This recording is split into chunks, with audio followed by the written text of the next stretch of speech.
రాష్ట్ర ప్రజల బలమైన కోరికతో ఆవిర్భవించిన ప్రజాప్రభుత్వ పాలనలో 6 నెలలు గడిచిందని సీఎం చంద్రబాబు అన్నారు.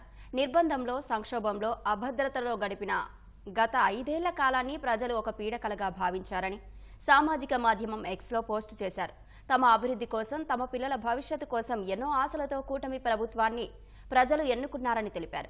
బాధ్యతలు చేపట్టిన తొలి క్షణం నుంచి ప్రజల ఆశలను, ఆకాంక్షలను తీర్చేందుకు తాను, తన మంత్రివర్గ సహచరులు కృషి చేస్తున్నామన్నారు.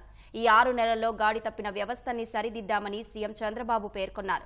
వెంటిలేటర్పై ఉన్న రాష్ట్రానికి ఆక్సిజన్ ఇచ్చి నిలబెట్టామన్నారు. సంక్షేమ పథకాలు, అభివృద్ధి కార్యక్రమాలు, సుపరిపాలనతో, వేగవంతమైన నిర్ణయాలతో ప్రజల నమ్మకాన్ని నిలబెట్టామని తెలిపారు. రాష్ట్రమే ఫస్ట్, ప్రజలే ఫైనల్ అనే నినాదంతో ప్రతి క్షణం ప్రజలకు మంచి చేసేందుకు పనిచేస్తున్నామన్నారు. చేయాల్సింది ఎంతో ఉందనే బాధ్యతను గుర్తెరిగి ప్రణాళికతో ముందుకు వెళ్తున్నామన్నారు.